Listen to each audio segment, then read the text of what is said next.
বিকালে যে পরীক্ষা হবে সকালে এইরকম নিউজ, সেটা আমাদের জাতির জন্য একটা লজ্জাস্কর ব্যাপার।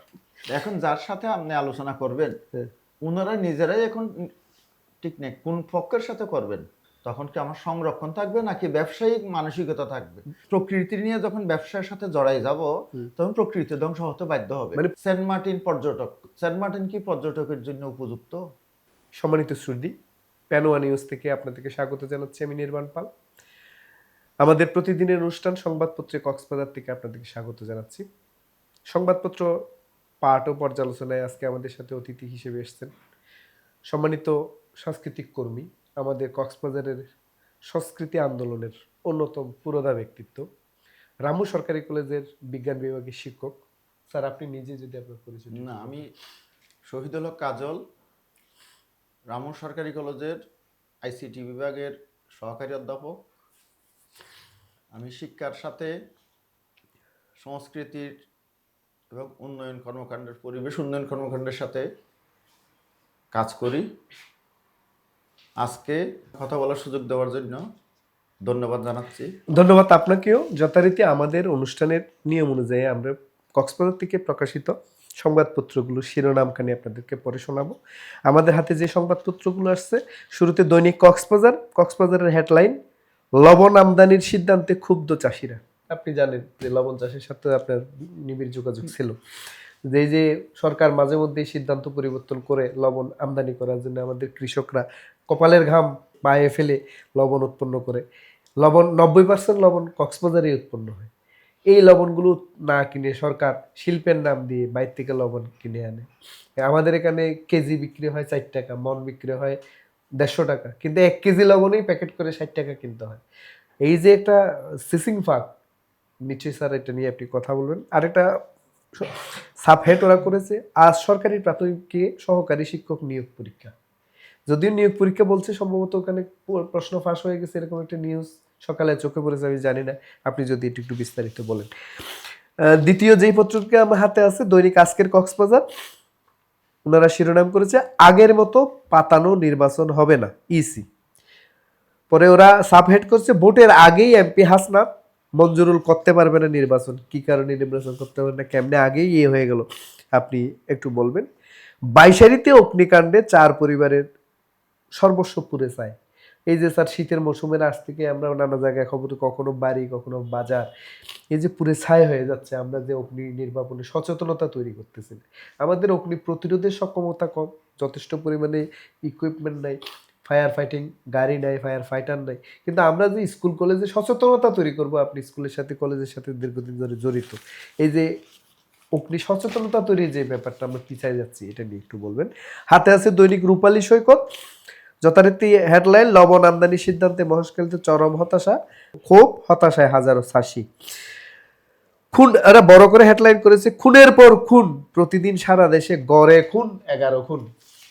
মানে প্রতিদিনই গড়ে 11 জন খুন করছে। আরো হয় হেডলাইন করেছে ওরা, সীমান্তে বেপরোয়া বিএসএফ। বিএসএফ কেও এখন মাদকে জড়িয়ে যেতে দেখা যাচ্ছে, মাদক প্রচার, তারপরে মানব পাচার ইত্যাদি কর্মে। স্যার, একটু যদি আপনি হাইলাইট বলেন। দৈনিক কক্সবাজার বার্তা, বার্তা শিরোনাম করেছে, বন্ধ সীমান্ত বাণিজ্য, থমকে গেছে অর্থনীতির চাকা। এই যে আমাদের একমাত্র সীমান্ত কক্সবাজারের যে ইয়ের সাথে, বার্মার সাথে, সেটা দীর্ঘদিন ধরে বন্ধ। এই যে হাজার হাজার কোটি টাকা রাজস্ব হারাচ্ছে তারা। আরেকটা সংবাদ করেছে, 1 সপ্তাহে লোকসান কোটি টাকা, ঘন কুয়াশায় লবণ উৎপাদনে ধস। আবারও লবণ। আপনি জানেন লবণের মধ্যে জল এবং হাওয়া খুবই ইম্পর্টেন্ট একটা জিনিস। যেহেতু সূর্যালোক কমে গেলে লবণ চাষ বিঘ্নিত হয়, ওরা বলতেছে ঘন কুয়াশার কারণে লবণ চাষ বাধাগ্রস্ত হচ্ছে, সে বিষয়ে বলবেন। আর আরেকটি সংবাদকে শিরোনাম করেছিল সাবহেড, সহকারী শিক্ষকের নিয়োগ পরীক্ষা আজ, অংশ নেবে 15,554 জন। শেষের পাতায় ওনারা এটা চমৎকার নিউজ করেছে, দুইটা নিউজ করেছে। একটা হচ্ছে, ফসলি জমির উর্বরতা হারানোর শঙ্কা, টপ সয়েল যাচ্ছে অবৈধ ইটভাটায়। আপনি জানেন যে বমির উপরের অংশটুকু নিয়ে ইটভাটায়, আপনার কলেজের পাশেও বিরাট বিরাট ইটভাটা আমরা দেখতে পাই। এই যে উর্বর মাটিটুকু, যেগুলো সোনা জরা ফসল উৎপন্ন হইতো, এই যে রবি শস্য হইতো, সেগুলোই আমরা পুরো ইট বানায় ফেলতেছি। এই যে আমাদের একটা আত্মবিনাশী কর্মকাণ্ড কৃষির সাথে, আমি জানি কক্সবাজারে মাশরুম আন্দোলনে আপনি একজন প্রতিকৃত ব্যক্তি, উদ্যান চাষে একজন প্রতিকৃত ব্যক্তি, কৃষির প্রতি আপনার একটা নিবেদন কক্সবাজারে আছে যদি এই দৃষ্টিকোণ থেকে বলি। পাশাপাশি তারা কক্সবাজার বার্তা আরেকটা সুন্দর শিরোনাম করেছে, টেকনাফ প্রতিনিধি করতে, টেকনাফে আগাম তরমুজ চাষ। আপনি জানেন সেন্ট মার্টিন এক সময় পেঁয়াজ হইতো, যে পেঁয়াজ ভুবন বিখ্যাত ছিল, সেই পেঁয়াজ এখন শূন্যের পর্যায়ে। তো এখানে নতুন আশাবাদ হিসেবে দেখা দিয়েছে আগাম তরমুজ চাষ। এই যে একটা নিউজ আসছে যে তরমুজ চাষে বাম্পার ফলনের সম্ভাবনা তৈরি হচ্ছে, আপনি এটা বলতে পারেন। আমার হাতে আছে দৈনিক আজকের দেশ বিদেশ, ওনারা শিরোনাম করেছে ইসি ইনসাফে বিশ্বাসী, আগের মতো পাতাতন নির্বাচন হবে না। ওরা আরেকটা সাব হেড করেছে মাহবুবুর রহমান, উনি প্রায়ই শিক্ষা নিয়ে নিউজ করে থাকেন। আমরা এই স্টুডিও থেকে মাহবুবুর রহমানকে শুভেচ্ছা জানাচ্ছি, কষ্ট করে এই স্কুলে নিউজগুলো করেন। উনি নিউজ করেছে একই স্কুলে পুনর্বর্তীর নামে নৈরাজ্য, অসহায় অভিভাবক। এই যে লটারির মধ্যে নির্বাচন হচ্ছে, আবার তারা পুনর্বর্তীতে গিয়ে যে জগা খিচুড়ি তৈরি হচ্ছে, সেটা নিয়ে উনি নিউজ করেছে। সরকারের কঠোর হস্তক্ষেপ দাবি। এই নিউজের ভিতরে কি আছে নিশ্চয়ই আমরা পড়বো। এই ছিল মোটামুটি আমার হাতে এসে সংবাদপত্র। আমি প্রতিদিনই নিউজে অনুরোধ করি যে আপনাদের প্রকাশিত সংবাদপত্রগুলো আমাদের দপ্তরে যদি পাঠান, তাহলে আমার কাছে সবগুলো পত্রিকা সংবাদ পর্যালোচনা করার সুবিধা হয়। এই যে যেরকম নাম ধরে নিউজ আমি বললাম, একই নিউজ কিন্তু বদরুল আলম, বেদারুল আলম, তিনিও সরকারি নিয়োগ পরীক্ষার প্রশ্ন করেছে। মাহবুব রোকন মহেশখালী থেকে, মাহবুব রোকন ভাই আমাদের ছোট কাগজের সম্পাদক, আমাদের গুণী বন্ধু। ওই প্রাথমিক শিক্ষকের দুইটা নিউজ আজকে খুব হলো, একটা হচ্ছে প্রাথমিক শিক্ষক নিয়োগ, সেটা নিয়েও আবার নানা রকম কারসাজি ভর্তি প্রশ্নপত্র কি কি যেন বলছে। জেলার 18টি কেন্দ্রে 15,000-এর উপরে পরীক্ষার্থী আছে, একটু বলবেন। পাশাপাশি আরেকজন কে যেন মাহবুবুর রহমান একটা নিউজ করেছে দেশ বিদেশে, যে ভর্তির ওখানে যে লটারি চলছে, আমরা ভর্তিকে লটারির উপর নির্ভর করে ফেললাম, মেধার উপর নির্ভর না করে আমরা ভাগ্যের উপর নির্ভর করে ফেললাম ভর্তিটাকে। এবং সেটা নিয়ে যে নৈরাজ্য, পুনর্বর্তীর নামে যে অভিভাবকরা নৈরাজ্যের শিকার হচ্ছে, অসহায়ত্বের শিকার হচ্ছে, তারা যে সরকারের কঠোর দাবি করতেছে, এই বিষয়টা দুইটা বিষয় নিয়ে যদি একটু বলেন। প্রাথমিক শিক্ষার যে আজকে প্রাইমারি প্যানেল টিচার শিক্ষক নিয়োগের যে বিজ্ঞপ্তি, আজকে বিকালে 3টা থেকে ওনাদের পরীক্ষা শুরু হবে। এই পরীক্ষা নিয়ে বিকালে যে পরীক্ষা হবে, সকালে এইরকম নিউজ, সেটা আমাদের জাতির জন্য একটা লজ্জাস্কর ব্যাপার। নিউজটা কি? নিউজটাতে বলছে যে প্রশ্ন ফাঁস, মানে প্রাইমারি স্কুলের প্রশ্ন ফাঁস। এর আগে তো ওই কি বলে সিভিল সার্জন অফিসে একটা স্বাস্থ্য সহকর্মীর নিয়োগ করতে একই দশা হয়েছে, শেষে পরীক্ষাটাই বাতিল করে চিটং বোর্ডে নিয়ে যেতে হয়েছে। এটা কি আমাদের কক্সবাজারবাসীর জন্য, আমরা শিক্ষক নিয়োগ দিলেও পরীক্ষা ফাঁস হয়ে যাচ্ছে, পরীক্ষা বাতিল করতে হচ্ছে, আবার স্বাস্থ্যকর্মী নিয়োগ দিলেও পরীক্ষা প্রশ্ন ফাঁস হয়ে যাচ্ছে, বোর্ড বাতিল করে চিটং বোর্ড। অসাধু ব্যক্তিদের, কক্সবাজারবাসী হিসেবে আমাদের জন্য এটা কি নিদারুণ লজ্জা না? যে বর্তমান রাষ্ট্রযন্ত্রের যে সিস্টেমের ভিতরে আছে, সিস্টেমের সংস্কার পর্যায়ে শিক্ষার সংস্কারগুলা এখনো বাস্তবায়ন হয় নাই। যারা এরকম অসাধু কাজের সাথে জড়িত, তাদের শাস্তিমূলক ব্যবস্থাগুলো বাস্তবায়ন নাই, আইনি আছে, বাস্তবায়ন হচ্ছে না কেন? হচ্ছে না কেন? এটা সরকারের।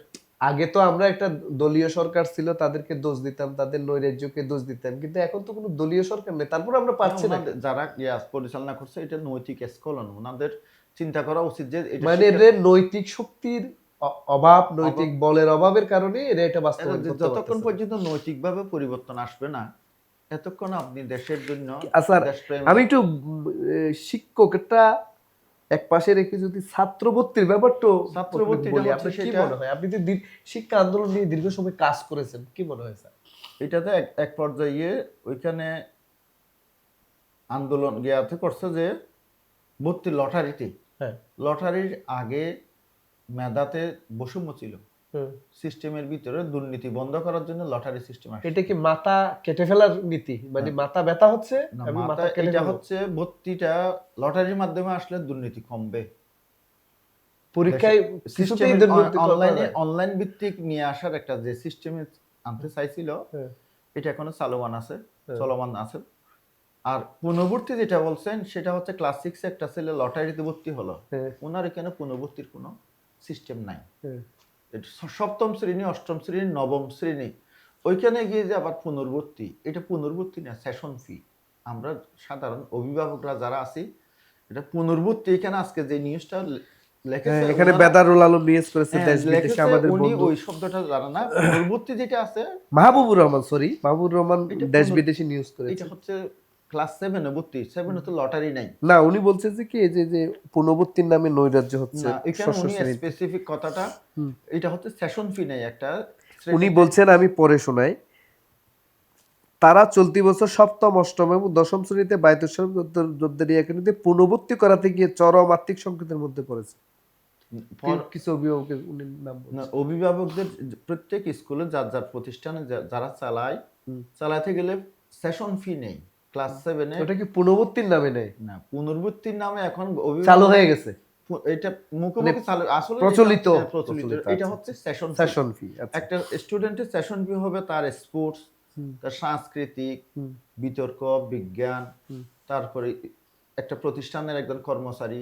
কিন্তু অসহায় হয়ে যাওয়ার মতো এত বেশি কিনা না, এইটা হচ্ছে সরকারের বর্তমানে শিক্ষা ব্যবস্থা। উনি বলছে 3 জনের জন্য 13,000 টাকা ভর্তি ফি লাগছে। কোন একজন অভিভাবকের সপ্তম, অষ্টম, নবম শ্রেণীর 3টা বাচ্চার পুনর্বর্তী করার জন্য 13,000 টাকার বেশি লাগে। এটা হচ্ছে যারা প্রাইভেট প্রতিষ্ঠান আছে, সেটাও তো একটা মাপকাঠি থাকতে হবে, মাপকাঠি ব্যবস্থাপনা। মানে অভিভাবক কতটা আয় করে তার উপর সাথে সঙ্গতিশীল হতে হবে। এখন এটার সাথে যারা স্কুল পরিচালনার সাথে জড়িত, যে বেসরকারি স্কুলের ম্যানুয়াল এক ধরনের, সরকারি স্কুলের ম্যানুয়াল এক ধরনের, কক্সবাজার সরকারি উচ্চ তার বিদ্যালয়, মানে শিক্ষা ব্যবস্থাটা এখন ওই ব্যবসায়ীদের কাছে, মানে ব্যবসায়ী পয়সাওয়ালা হলেই যে পড়াতে পারবে এরকম না। না, সরকারি প্রতিষ্ঠান আছে, সরকারি প্রতিষ্ঠানে তো প্রতিষ্ঠানের সিট বাইরে খুব কম। কম। এখন এর বাইরে যে বিরাট জনগোষ্ঠীর বাচ্চারা পড়ালেখা করবে, তাদের যথেষ্ট পয়সা না থাকলে পরে ওরা পড়াতেও পারবে না। সেটা ম্যানেজমেন্টকে যদি অভিভাবকরা জানায়, এখন অভিভাবকরা ম্যানেজমেন্ট, স্কুল পরিচালনা কমিটি, প্রতিষ্ঠান পরিচালনা কমিটির সাথে সমন্বয় করে এটা করে। তাহলে সলিউশন কি? সলিউশনটা হচ্ছে অভিভাবক এই সচেতন। যে অভিভাবকরা দিশাহারা হয়ে যাচ্ছে, না, দিশাহারা না, এটা আপনার বাসায় সেশন ফি বা পুনর্বর্তীর নামে এরা যে এই প্রান্তিক মানুষগুলো ছোট ব্যবসা করে, ছোট দোকানদার, ঠিক আছে, ক্ষুদ্র করে সন্তানকে শিক্ষিত করতে যাচ্ছে, 2-3টা ছেলে পড়তেছে, 13,000 টাকা যদি লাগে। এই জিনিসটা প্রতিষ্ঠানে যখন অভিভাবক সমাবেশ করে, ওইখানে অভিভাবকদের কাছ থেকে পরামর্শ নেই কত টাকা নেওয়া যেতে পারে, কত টাকা নেওয়া যেতে পারে। তখন এখন যারা বলতেছে অতিরিক্ত টাকা নিচ্ছে, অতিরিক্ত টাকাটা ওইখানেই ওনাদের প্রতিষ্ঠানকে অভিভাবকরা ধরলে। সম্মানিত সুধীরা, আপনি শুনতে পাচ্ছেন যে যারা এই ব্যাপারটা বলছেন, স্যার নিজের অভিজ্ঞতাটাকে বলছেন, শিক্ষক এবং অভিভাবকদের যখন একটা সমন্বয় সভা হয়, তখন যেন এই জিনিসগুলো প্লেস করা হয়, প্রয়োজনে তখন যেন নানা শ্রেণী পেশাজীবীর মানুষদের একসাথে নিয়ে এটার একটা সুরাহা করা হয়। বছর শেষে গিয়ে পুনর্বর্তীর সময় এই প্রসঙ্গটি তুললে কতটা সমাধান হবে, আসলে সেটা যৌক্তিকভাবে চিন্তার কথা। যেহেতু তাদেরকে ফোরামে ডাকা হয় অভিভাবকদেরকে, তখনই যদি এই প্রসঙ্গগুলো উত্থাপন করা হয় এবং নানামুখী প্রেশার গ্রুপ থেকে যখন এই সমাধানের চেষ্টা করা হবে, নিশ্চয়ই এটার একটা সমাধান বেরোবে। স্যার, আমি গতকালকের একটা আজকের ডেতে দিয়েই গতকালকের ডেতে কক্সবাজার বার্তা তাদের শিরোনাম করেছে, মিস্টার রহমতুল্লাহ শিরোনাম করেছে, বন্ধ সীমান্ত বাণিজ্য থমকে গেছে অর্থনীতির চাকা। আমাদের যে একমাত্র সীমান্তবর্তী দেশ বার্মার সাথে, আমাদের 64 জেলার মধ্যে একমাত্র সীমান্তবর্তী জেলা হচ্ছে কক্সবাজার, যার সাথে শুধু মায়ানমারের সম্পর্ক আছে, আর কারোর সাথে কোনো সীমান্ত নেই। স্যার, এই যে সীমান্তের একমাত্র আমাদের সীমান্ত বাণিজ্যের এটা বন্ধ, এই যে হাজার হাজার কোটি টাকার সম্পদ হানি হচ্ছে, অথচ ভারতের সাথে বন্ধ না, চায়নার সাথে বন্ধ না, শুধু বাংলাদেশের সাথে বন্ধ। আমাদের এই যে আইন মোতাবেক বাণিজ্য করার যে সুযোগ, সেটুকুও বন্ধ। কি বলার আছে স্যার? এটা হচ্ছে আমার দৃষ্টিভঙ্গি থেকে মায়ানমারের দেশের আভ্যন্তরীণ যে পরিস্থিতি, অস্থিতিশীল পরিস্থিতি, ওইখানে এখন কোনো সরকারের নিয়ন্ত্রণ, এখানে যে নিয়ন্ত্রণ, একটা সম্প্রদায় এখন আন্দোলনে, বিপ্লবের এই টাইমে ওনাদের কোনো গঠনতন্ত্র নাই, নাই, পার্শ্ববর্তী দেশের সাথে সম্পর্ক রাখার মতো ওদের পরিস্থিতি নাই। এটার মুক্ত হচ্ছে আমাদের দেশের সাথে, এটা তো সরকারের সাথে নাই, সরকারের সাথে না। ওনারা ওইখানে টেকনাফ সীমান্তে মাঝে মধ্যে বাংলাদেশি মানুষকে ধরে নিয়ে যায়। কারা নিয়ে যায়?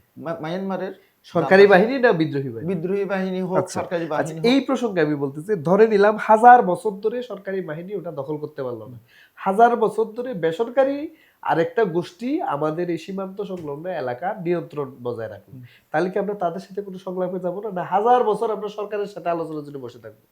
কেন আমরা উভয় পক্ষের সাথে একটা সম্পর্ক তৈরি করতে পারছি না? যাতে এখন তো আমাদের একটা বন্দরটা চালু হয়। একটা ওরা যেহেতু বিরাট টেরিটরি দখল করে আছে, বাংলাদেশের পুরা সীমান্ত অঞ্চলেই ওরা দখল করে আছে, তাহলে আমরা শুধু সরকারের জন্য কেন বসে আছি? আমরা যে লুজার হচ্ছি, বিশেষত কক্সবাজারের আমদানি রপ্তানি যে লুজার হচ্ছে, এই বিষয়ে কেন নজর দেওয়া হচ্ছে? কেন সরকারের পক্ষ থেকে কোনো উদ্যোগ নেই? কেন সুশীল সমাজ এখানে কোনো ভূমিকা রাখতে পারছে না? আমি যদি প্রশ্নটা আপনাকে বোঝাতে পারি। এইখানে সুশীল সমাজ বলতে যারা সরকার নিয়ন্ত্রণ করে, যেই সরকার আসবে ওই সরকার যেইভাবে চালায়, সুশীল না, সুশীল নামে এখানে ঠিক কোনো আছে স্যার, ওসব জায়গায় একটা হচ্ছে সরকারের সদিচ্ছা, সরকারের ব্যবস্থাপনা, আরেকটা হচ্ছে লোকাল চাপ, স্থানীয় একটা চাপ, প্রভাব গোষ্ঠী তৈরি করা, স্থানীয় একটা প্রেসার গ্রুপ তৈরি করা, এই সংলাপকে এগিয়ে নেওয়ার জন্য, এই বাণিজ্যকে এগিয়ে নেওয়ার জন্য।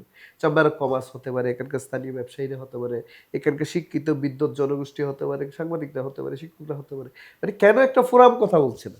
এখন তো দেশের পরিস্থিতি অস্থিতিশীল, বাইরের সাথে আমাদের দেশে তো এখন অন্তর্বর্তী সরকারের অবস্থা। এই অস্থিতিশীল যদি 1000 বছর চলে, তাহলে আমরা 1000 ব্যবসা বছর তো বাণিজ্য, চলবে না। আমাদের দেশের যে এখন একটা নির্বাচিত আমরা সরকার, একদিনও কেন বসে আছি, সেটা আমার প্রশ্ন। একদিনের এটা অস্থিতিশীল, যেটা এই পরিস্থিতি যতদিন পর্যন্ত শান্ত হয় নাই, এতদিন পর্যন্ত কোনো কিছুতে আমার মনে হয় যে আসবে না, আমরা স্থিতিশীল সরকারের আসবে সাথে না। করতে পারবো না, ঠিক আছে, কিন্তু আমরা যারাই এটা নিয়ন্ত্রণ নিয়েছে তাদের সাথে কেন আমরা দ্বিপাক্ষিক আলোচনা করব না?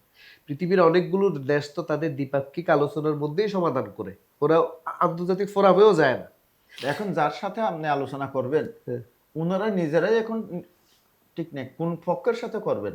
মায়ানমার একটা রাষ্ট্রযন্ত্র আর সার্বভৌম দেশ, ওইখানে বিদ্রোহ, এই নিয়ন্ত্রণগুলো কি রাষ্ট্রযন্ত্রের বাইরে চলে গেছে। এই যে টেকনাফ সীমান্তটা, ওইখানে যারা নিয়ন্ত্রণ চলে গেছে বিদ্রোহীদের হাতে। হ্যাঁ। তো বিদ্রোহীদের সাথে বাংলাদেশের তো কোনো তাহলে আমরা স্যার যাদের সাথে বাংলাদেশের যোগাযোগ আছে, এত যুদ্ধ বিধ্বস্ত, এত ইয়ের মধ্যেও বাংলাদেশের একটা ব্যবসায়ী গোষ্ঠীর সাথে এদের ভালো যোগাযোগ আছে, তাদেরকে আমরা কেন কাজে লাগাই? এদের যে একটা নৃতাত্ত্বিক গোষ্ঠী রাখাইনরা আছে, রাখাইনদের সাথে ওপারে জনগণের আত্মীয়তা আছে এবং ব্যবসা বাণিজ্য আছে, আমরা কেন একটা সুসম্পর্ক তৈরি করার জন্য তাদেরকে সেতু বন্ধু হিসেবে না, ব্যবহার করতে ওইখানে পারছি না? স্থিতিশীল না হওয়া পর্যন্ত আমরা মেসেজ দিলে আমার মনে হয় কাজ হবে না। যেহেতু ওনারা নিজেরাই অশান্তিতে আছে, নিজেরাই এখন কি করব বুঝতে পারতেছে না। এখন বিদ্রোহী গোষ্ঠী, জান্তা গোষ্ঠী সরকারের সাথে যে বিরুদ্ধে জড়াই গেল, ওনাদের আর্থিক অবস্থা এমন পর্যায়ে গেছে, ওনারাও ডেভেলপের জন্য বাংলাদেশের সাথে মিশতে হবে। তো বাংলাদেশে এখন এমন অবস্থা, অন্তর্বর্তী সরকার, ওইখানে বিদ্রোহী, তো এইটার মাঝখানে যে অবস্থাটা, আপনি সাধারণ বলছেন জনগণ, যে আমাদের যে ট্রানজিশনাল পিরিয়ড চলছে, সম্মানিত সুধী এবং যারা শুনছেন, স্যার যেটা বলতে চাচ্ছে, যে কারণে আমরা এটা আলাপটা এগিয়ে নিতে পারছি না, আলাপটা জড়ানো জরুরি, কিন্তু সেটা আমরা পাচ্ছি না নানাবিধ কারণে। নিশ্চয়ই আমাদের কর্তৃপক্ষ এটা চেষ্টা করতে পারে যেন দ্রুত সীমান্ত বাণিজ্যটা চালু করা যায়, দ্রুত যারা আইন আইন মেনে আমরা ব্যবসাটা করতে পারি, এবং আইনের মধ্য দিয়ে যেন আমাদের নগর জীবন স্বাভাবিক হয়। আমরা একেবারেই সময়ের শেষের দিকে, গতকালকের একটা বিষয় নিয়ে আপনার সাথে একটু কথা বলার লোভ সামলাতে পারছি না। আপনি যেহেতু জীববৈচিত্র্য নিয়ে দীর্ঘদিন কাজ করছেন, মাশরুম চাষ নিয়ে কাজ করছেন, এখানকার সবুজ বিপ্লব করেছেন, আপনি নিজেই একটা কি বলে বিমানবন্দর এলাকায় একটা বড় অংশ সবুজ করার কৃতিত্ব আপনার। একসময় আপনি প্যারাবন চাষ করেছেন, ইভেন আমাদের এই যে কস্তুরাঘাটে যে আমাদের যে ইয়ে প্যারাবন যেটুকু অবশিষ্ট আছে, সেগুলো করতেও আপনার একটা ভূমিকা আছে। আমরা আপনাকে পরিবেশ কর্মী হিসেবেই চিনি। গতকাল পরিবেশবাদী একটা ফোরামে পরিচালক মহোদয় বলেছেন যে সেন্ট মার্টিনকে আগের রূপে ফিরিয়ে দেওয়ার সক্ষমতা বাংলাদেশের নাই। তিনি জিনিসটা পজিটিভলি বলছেন যে আমরা ওটাকে প্রায় ধ্বংস করে ফেলেছি, আরো ধ্বংস করলে আর কিছু থাকবে না, এখন যে ক্ষতি হয়ে গেছে সেটাও অপূরণীয়, এবং উনি বলছে বাংলাদেশের সক্ষমতাই নাই একে আগের মতো ফিরিয়ে আনার জন্য। আমি আপনার বক্তব্যটুকু শুনতে চাবো। তার আগে আমি একটু বলতে চাই, করোনাকালীন সময়ে যে কয়েকদিন বিচ এবং পর্যটন বন্ধ ছিল, আপনি জানেন যে সাগরলতায় ভরে গেছিল পুরো বিচ। ইভেন এখন কক্সবাজারে যেখানে যেখানে সামুদ্রিক কাঁকড়া, লাল কাঁকড়া দেখা যায় না, লাল কাঁকড়া দেখার জন্য পাটুয়ার টেক যেতে হয়, সেই লাল কাঁকড়াও লাবণী বীজ ভরে গিয়েছিল। এই যে প্রকৃতিকে সময় দিলে প্রকৃতি যে নিজেকে পুনর্নির্মাণ করতে পারে, এটা প্রমাণিত সত্য। এই অবস্থায় দাঁড়িয়েও পরিচালক মহোদয় কেন মনে হলো যে বাংলাদেশেরই সক্ষমতা নেই, বাংলাদেশের সক্ষমতাকে উনি প্রশ্নবিদ্ধ করছেন? এটা কি কারো ইশারায় করছেন, না উনার নিজের জ্ঞান বুদ্ধিতে করছেন, না নিজের পড়ালেখা থেকে করছেন? উনি কোন বিষয়ে বিশেষজ্ঞ ডক্টরেট আমি জানি না, কিন্তু উনি কেন এই কতটুকু জোর দিয়ে বলছেন বাংলাদেশের সব ক্ষমতাই নাই এ, ইয়েকে সেন্ট মার্টিনকে নিজের মতো বা আগের মতো ফিরিয়ে নেওয়ার জন্য? একটু যদি ব্যাখ্যা করেন স্যার। আপনি যেটা বলছেন, জৈব বৈচিত্র্য এখন সবচেয়ে সারা ওয়ার্ল্ডের একটা কি পয়েন্টে চলে আসছে। এই জৈব বৈচিত্র্যটা সংরক্ষণের জন্য, পরিবেশ সংরক্ষণ, দেশের জন্য, প্রকৃতির জন্য গুরুত্বপূর্ণ জিনিস। এই বলুন স্যার। জৈব বৈচিত্র্যটা সংরক্ষণ করতে গেলে এটাকে ব্যবসায়িক আকার যখন আসবে, তখন কি আমার সংরক্ষণ থাকবে নাকি ব্যবসায়িক মানসিকতা থাকবে? বলে লাভ থাকবে, মুনাফা থাকবে। এখন আমি প্রকৃতি নিয়ে যখন ব্যবসার সাথে জড়াই যাব, তখন প্রকৃতি ধ্বংস হতে বাধ্য হবে। মানে প্রকৃতিকে নিয়ে যখন আমি ব্যবসা শুরু করব, এক প্রকৃতিকে নিয়ে আমি ব্যবসা করব, যেমন বাংলাদেশের নতুন কনসেপ্ট ইকো ট্যুরিজম। এখন একটা ইকো ট্যুরিজমটা কখন করব? প্রকৃতিকে বাঁচিয়ে রেখে যতটুকু করা এখন যায়। প্রকৃতিটাকে আমি এস্টাবলিশ, প্রকৃতিটা প্রকৃতির মতো চলতে দিতে হবে। প্রকৃতির মাঝখানে ব্যাঘাত ঘটাইয়া ইন্টারাপ্ট করা যাবে না। করা যাবে না। যেমন কক্সবাজারের ম্যানগ্রোভ ফরেস্টের পাশে ইকো ট্যুরিজম চিন্তা করছে। ইকো ট্যুরিজম হিসেবে কক্সবাজার থেকে সেন্ট মার্টিন পর্যটক, সেন্ট মার্টিন কি পর্যটকের জন্য উপযুক্ত? আদৌ উপযুক্ত কিনা? উপযুক্ত কিনা? আর কক্সবাজার সমুদ্র সৈকত ইসি এরিয়া ঘোষণা করেছে। তো ঘোষণা করে আবার আইনও করেছে। আইনটা বা ভঙ্গ করে উনারাই। যেমন যেমন কক্সবাজারে ECA, ecological critical area, ecological critical area mangrove ফরেস্টের পাশে প্রাকৃতিক সৌন্দর্যের বিকল্প সুন্দরবন কক্সবাজার গড়ে উঠেছিল। এটাতে আন্তর্জাতিক বিমানবন্দর প্রাকৃতিকভাবে ধ্বংস করা। এখন এটাকে যত বাহিনী আছে এয়ারপোর্টকে সংরক্ষণ করার জন্য, পাহারা দেওয়ার জন্য প্রত্যেক বাহিনী গিয়ে আশ্রয় নেবে ম্যানগ্রোভ ফরেস্টে। বিমান বাহিনীর ঘাটিটা কি কক্সবাজারে বিচের পাশেই করা খুব ইম্পর্টেন্ট ছিল? আমরা যে ইকো বলছি, যে জীব বৈচিত্র্য কথা বলছি, কাসিম ডিম পারে বলতেছে এই যে বিমানের শব্দে যে মানুষ ঘুমাতে পারে না, মানুষ টিকতে পারে না, এখানে প্রকৃতি টিকতেছে। এখানে বিমানবন্দরগুলো বিচের উপর করার, এই যে যৌথ বাহিনীর ক্যাম্প করার, বিমান বাহিনীর ক্যাম্প, স্যার এই নানা বাহিনীর নাম দিয়ে বীজ দখল করার এই প্রবণতা, যতদিন পর্যন্ত আপনি এই প্রকৃতিকে নিয়ে ব্যবসায়িক মানসিকতা বন্ধ করবেন না। যেমন সমুদ্র সৈকত, রাত্রিবেলা ওইখানে মানুষ থাকা নিষেধ। এখন তো মহড়া চলছে কেন ওখানে, ব্যবসা পর্যটন নাম দিয়ে প্রকৃতি ধ্বংস করে ব্যবসার মহড়া চলছে, আলোর মৎসব চলছে। যেখানে আলো ছাড়া থাকার কথা ওখানে আলোর রস নাই, আলো এবং বিনোদন। হ্যাঁ, এখন সরকার শব্দে বিনোদন আইন করে 31 ডিসেম্বর আইন করে বন্ধ করতে হয়েছে, বন্ধ করতে আলাদা আইন করতে হয়েছে।